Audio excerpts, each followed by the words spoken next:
Welcome back to Richo and Sir Alan Jones. Have you calmed down? I mean, really, this is just a... Even John Howard wouldn't do it, and this bloke has. Do you know who our guest is? I mean, we know he's Josh Frydenberg, we know he's the member for Kooyong, but I don't think our viewers know much about this young man. I probably don't either. Well, in his maiden speech, and I want to ask him about this, Josh, you made reference to your grandparents and your aunt, I think, escaping Nazi Europe, and you talked about how this gave you a very healthy and important regard for migrants and the contribution they make to Australia. Absolutely, Alan. I mean, this country has been founded on the contribution of migrants, whether they've come from the mother country or whether they've come from Europe or closer to home in Asia. And my family's not too different from so many other families around Australia, so I'm very grateful to the opportunities this country has given me and my family to live peacefully and to prosper. And what many people watching the program, Graham, wouldn't know in terms of the opportunities, and I think it's important they do know that, at Monash University, this young man won honours in law and economics. You won a Fulbright scholarship to the United States of America. You won a scholarship to Oxford University. You subsequently did a degree at Harvard University. And what's most important, he's got a double blue from Oxford University in tennis. Are you trying to suggest that he's more educated than I am? Is that what you... I think more talented at sport. More talented at sport, yes. So no good at boxing, Alan. No good at boxing. So you're now in the middle of this very, very difficult task of taking 50,000 pages out of the statute books and removing a whole heap of unnecessary regulation. What is the philosophy and principle behind what you and Tony Abbott are seeking to do here? Well, it goes right to the heart of the productivity agenda. I mean, let's face it, Australia has slowing productivity. Alan, our multi-factor productivity is down 3% in the 5 years from mid-2007. And the World Economic Forum did a survey of 148 countries around the world, and we came a pitiful 128th for the amount of regulatory burden that is faced by our business community. So we've said enough is enough. We need to tackle this. We've set ourselves a $1 billion annual target. We've changed the incentives for the public servants to make sure that they cut regulation as opposed to impose new regulation. We've galvanised the ministers by saying each of them are required to have a deregulation unit within their own departments. And we've said to the Parliament, we're going to set aside 2 days a year just for repealing unnecessary regulation. So we're dead serious about this. I'm very conscious, Alan and Graham, that previous governments, Liberal and Labor, have promised to cut regulation. They've all promised to do it. Not many have succeeded. We're determined to succeed. So tomorrow's the first day, but it is a gigantic task. The Prime Minister spoke in that speech last week about 9,500, it's a hell of a lot, unnecessary or counterproductive regulations. He talked about 1,000 redundant acts of Parliament and 50,000 pages from the statute book. So in terms of, say, 1,000 redundant acts of Parliament, how many have you already found of those 1,000? Oh, we've got rid of over 1,000, Alan, and as you say, got rid of more than 9,500 redundant regulations. Some of those have had no current impact because they've made prescriptions, for example, for payment in pennies and pounds. We even found one statute which provided for state naval divisions, and we know we've got a federal navy as of 1913, so that's no longer required. But it's more the current regulations that we are trying to get to the heart of, and we've made some significant changes with the legislation we introduced last week and that we're debating this week. For example, the Comcare scheme currently is open to Commonwealth statutory companies and others that compete against Commonwealth entities, but we have now said we're going to open that up to allow a much broader range of companies to enter the Comcare scheme. This is workers' comp. So they won't need separate workers' comp schemes in every particular state. That will save industry more than $30 million. Now, Graham's mates in the Labor Party will probably oppose that because the unions oppose it, but that's a real deregulatory push. Offshore petroleum approvals. Yeah, sure. But just a minute, Josh. I mean, look, I'm listening to all this, and I'm sure that all that's happening. But the question is, with all this publicity about how much you're getting rid of, I'm wondering how much of it is of real consequence. Now, one of the things that's being abolished, I've got a list of them here, but I haven't got time to go through them. Well, here's a great one.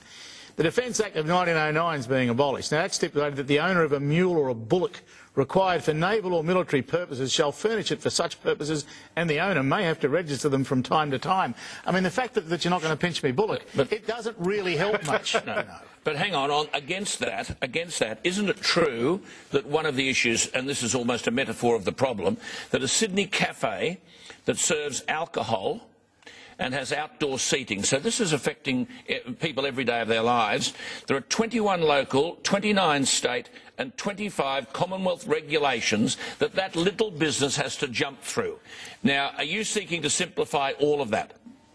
Absolutely, and there are real changes here, Graham and Alan. Like I mentioned, the Comcare scheme, like what we're doing for hire firms. Currently, they have to register all their properties that they lease out for more than 90 days. Well, this is costing them a lot of money, and they're having to employ people just to meet the paperwork burdens. Job service providers, would you believe that they've had to keep paper records of all the job applications? We found one job service provider that had 336 cabinets full of papers. Well, we don't need to keep those anymore. We've made changes to movie classifications. Currently, if you're importing a movie that comes in 2D, 3D, DVD and Blu-ray, you need 4 different classifications. Well, as of legislation that we've introduced to the Parliament, you'll only need 1 classification. I can go through a whole lot of areas, like in aged care, like in agriculture. Well, what about childcare? Childcare, there's hundreds of thousands of people out there meet childcare issues every day. Childcare centres are governed, I understand, by 1,280 pages of legislation, 345 pages of regulation and 1,149 pages of guidelines. This must be adding enormously to the cost of childcare. Absolutely. The accessibility, affordability of childcare is right out of the hands of most Australian families today. So we've said 2 things. One is we want a Productivity Commission review, which is going through the process now to come up with the best means and proposals for actually reforming this area of childcare. And secondly, we're working through the states, and we've already made some headway in some of the assessment processes and so forth with particular staff measures. We've made some progress there, because you have to work with the states, Alan, on childcare, because there's a thing called the National Quality Framework, and it's both the Commonwealth Government as well as all the states that have got legislative buy-in. Do you have an estimate for how much cost this will knock off in childcare? Oh, I think it will be, hundreds of millions of dollars over time, because, as you know, so many parents are now working different shifts, different hours. They want to access childcare. So if we can get some good moves in the childcare space to actually make it more affordable and accessible for parents, there will be a huge multiplier effect. So I'm very confident it will be in the hundreds of millions. But a figure has been put on. I noted a figure on long daycare centres with 15 staff and 75 places. They just took that as an example. The paperwork costs $140,000. That's $2,000 a child, or nearly $10,000 per staff member. It's a lot of money. Absolutely, Alan, and that's what we need to get to the heart of. Childcare, aged care, universities. Universities Australia found that our universities spend $280 million a year just in complying with red tape. Each university has about 20 full-time staff just doing this role. And would you believe that until the legislative changes that we introduced, each university had to report to the Federal Education Department in detail about how they use their university lecture theatres and their tutorial halls and their academic offices. I mean, it's Big Brother gone mad here with all this regulation. Yeah, can I ask you though, look, I just want to interrupt you, because I noticed that you've backed off on the financial advice stuff. And I'm glad that you have, because that did worry me. I mean, forgetting the politics of it all, everyone's jumping up and down. But apart from that, things like Storm Financial happened even with the laws that we had. Then there's an attempt to try and introduce some laws that will stop some of the rorts that went on there, not all of them, but some of them.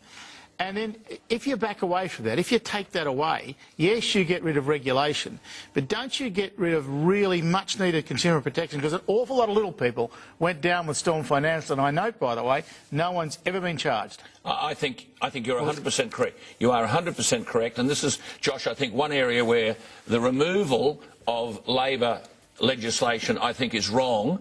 And you think you know that a lot of old people, a lot of amateur people who don't have any kind of expertise find themselves now with no protection, that the banks have been lobbying your government like nothing on earth, and the financial institutions like nothing on earth. They want this legislation removed because they then can have a teller sell a product to Graham that Graham innocently comes up, knows nothing about. They don't tell Graham that, hang on, I'm on a commission if I can get you to sign up to this product, or I'm on a bonus. And that's what, look, it's not here for me to defend the Labor government, but I think this piece of legislation is a very sound piece of legislation. Now, I'm disturbed to note that Matthias Cormann said, well, we're going to listen to the aged, we're going to listen to the elderly, we're going to listen to the amateurs, but we're still going to introduce it. Now, surely this needs review. Well, we're certainly going to listen and to consult, so that's a very important part of the process. The legislation was introduced last week. That is still going ahead in the House, but it's the regulations which Matthias Cormann was going to introduce, which he's now said to keep on hold while he does consult. There's a few important points to make here. Labor's law had a huge implementation cost, about $700+ million for implementation, and a $375 million annual compliance bank figures, Josh. But that is being passed onto the consumer. All those new IT systems, but it's being passed onto consumers. The second thing is, just to clear something up, Alan and Richo, we are not getting rid of the best interest duty. Far from it. What we are trying to clarify is an open-ended best interest duty, which the Labor Party introduced, which would have created more confusion and more complexity. Even the Law Council of Australia said you needed to more tightly define that best interest duty. But and we're keeping the Corporations Law. Can I just say, we're keeping the Corporations Law in 961B and 961J, where it specifically talks about keeping the best interests of the client at top of mind. But Josh, to take it for the practicalities, that's all words. I'm the teller, and Graham has come to the bank counter. Now, under the Labor legislation, I had to declare to Graham what was called conflicted pay. I had to say to Graham, now Graham, have a look at this. This is a terrific product of ours, but I've got to tell you, under law, I had to tell Graham that I was being paid on the basis of whether or not I could sell this product to Graham. Now, there's this vague, ambiguous, ill-defined, well, you have a duty to the consumer interest. Who's going to check whether I am actually going to be here and saying, oh, Graham, look, I really am here to help you a lot, knowing that if I get Graham to sign here, there's another 50 quid in my pocket. I think what you people are proposing is far too vague and unspecific, and I think the aged, the elderly, all those sorts of people are very vulnerable to the pirates from the banks who are going to go out there and sell these products come hell or high water. Well, it's not just the banks. Well, in the case of Storm Financial, it's got to be remembered what they did was go and buy financial advice firms. But the banks own most of the financial advisors. You're gone. You're never told what's happening. The banks, Josh, own most of the financial advisors. Sure, there's been a lot of consolidation, but Alan, can I commend to you an article that was written today by Matthias Cormann in the Financial Review, because he pointed out two things. The first thing he pointed out was when Bill Shorten, as the Financial Services Minister, introduced the legislation, he gave a specific carve-out to industry super funds, to his friends in the industry super funds, to be able to do these intra-fund charges, which are effectively like commission. So he gave them that. The second thing we're saying is we're not bringing back those commissions. That's a furphy that's being put out there by the Labor Party. We're not doing that. And Matthias Cormann will make this clear over coming weeks. But if I just say on that, Josh, Josh, should not the person promoting the product have to declare what is called the conflicted remuneration? Shouldn't the person promoting the product be obligated by law to tell the customer that there is a remuneration to me if I sell you this product? I fully understand that. We're not bringing back conflicted remuneration. We're not doing that. But you're leaving it out. But what we're trying to do is to level the playing field, because you've got the industry super funds who can charge these intra-fund fees, which are effectively commissions, when people do not even ask for that advice. They still have to pay it through their super funds. Yeah, I understand that, Josh, but look, I think what Alan's trying to get to is it's pretty simple, really.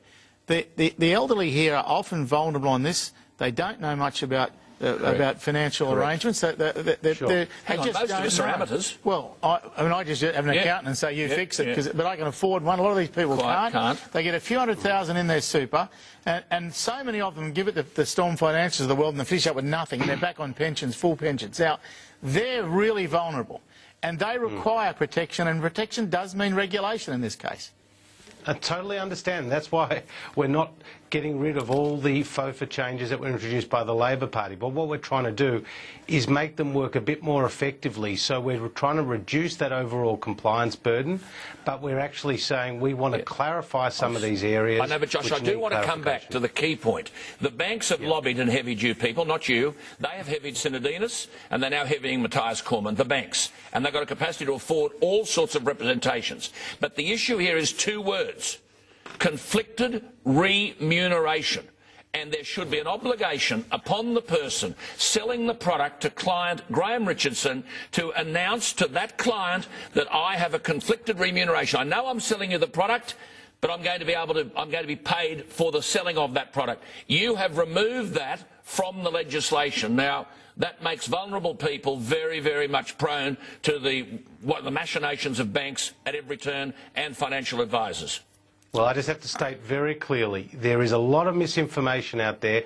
We do not want to see conflicted remuneration. We do not want to see the bringing back of commissions. We do not want to see a complete watering down of the best interest duty. We actually want to protect consumers, but we also want to make sure that they can get affordable advice. Because if you have a system which has more affordable advice, Alan, you're more likely to get people who will go out and seek that advice, and that's how you protect yourself against future Storm Financial. All right, listen, we're going to have to leave it just for a moment, Josh, but I hope you can stay with us. We'll be back in just a couple of minutes.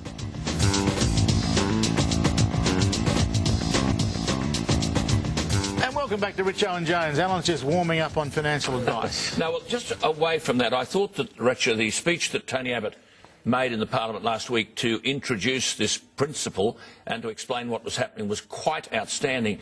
And Josh, I put this to you because amongst the things the Prime Minister said was this: for too long governments have acted as if the Australian people work for them.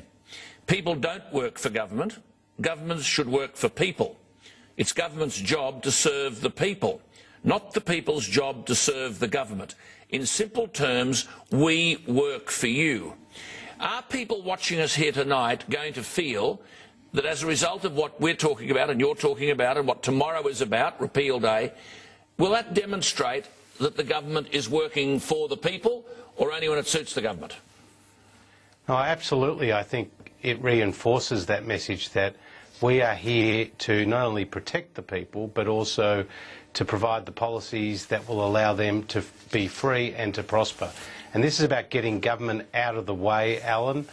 Too much regulation stifles innovation, it prohibits investment, and it obviously costs thousands of new jobs. So going out to the community, how will schools or hospitals or community groups or individuals, just take those, they're the people watching you now, how will they be better off?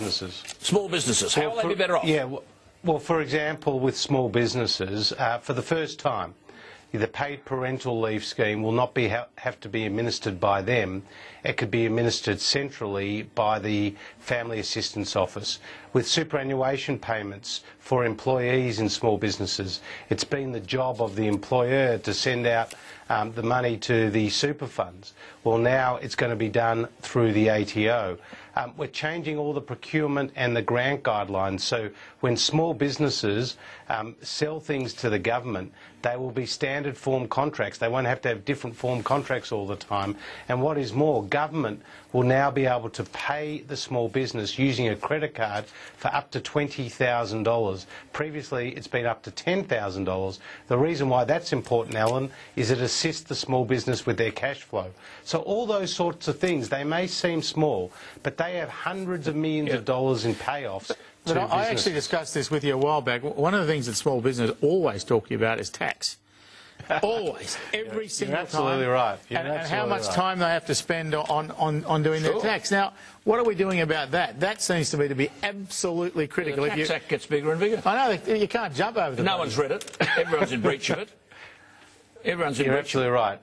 Well, the PM got this question, Richo, at the press conference we did on last Monday, and he was asked about the tax forms that people fill in, and he said, well, look, we're going to do a tax white paper, and this may be one of the issues that comes up there. There's no doubt that the form filling for annual tax returns is complicated, is a burden for a lot of people. We want to streamline processes all over the way the government operates, if that can mean higher productivity and less cost. But see, the Prime Minister again said this, and what he said seems to me to be inconsistent with the practicality, what's going on out there. He said, like a fence at the top of a cliff, sometimes regulation is necessary. But there's a limit to what government should do to protect us from ourselves. He said sometimes we just have to accept that mistakes are inevitable and misfortunes are unavoidable.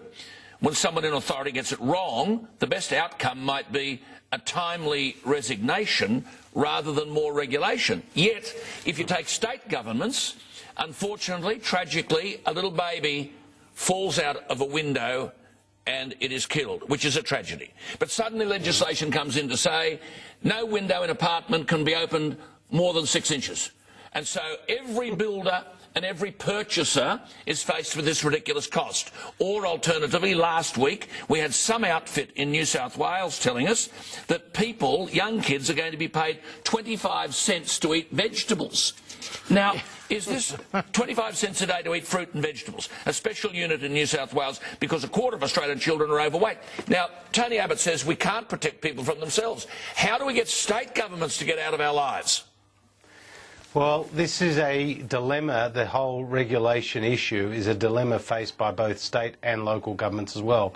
What we want to do is put deregulation, Alan, on the agenda at the COAG meetings, a standing agenda item, and Tony Abbott can bring the premiers around the table and the chief ministers in pursuit of some common deregulatory initiatives. Like, take, for example, one-stop shops on environmental approvals. What the problem has been to now is that companies that are applying for environmental approvals have had to go through similar processes at both state and federal levels. And this is duplicating processes, driving up the costs, and in fact it's leading many companies not to proceed with an investment in the first place. And one of Richo's former Labor colleagues and mates, Martin Ferguson, has been a strong supporter of our one-stop shops, and we've used the COAG process to get the signatures on board from each of those state and territory governments. Greg Hunt's done a very good job. But see, there are people watching you now in the bush. You tell what you're saying to a farmer who has to apply for drought relief, and he just says, I can't manage. There's a document here bigger than War and Peace that I've got to answer. I'm sorry, I can't manage. Or we recently had bushfires in New South Wales. 70 questions had to be answered before you could even start applying for bushfire relief. You, unfortunately, we hope we don't bury people every day. Have you ever tried to bury someone? I mean, it is impossible. Actually, I've tried quite a few times. There's page after page after page after page, and people throw their arms up and say, I can't manage this. You go for an operation. I mean, we've got a health bill which is $130 billion a year. They ask you the same question 5 times before you get on the slab, and each one is 3 pages of paper. Now, is this all needed, for God's sake? I mean, this is the real world that people watching you are inhabiting, and they say, well, I hear all this language, but every day it's still got me trapped by my ankles. Yeah, and that's why it's such a big task here, Alan. You're so right.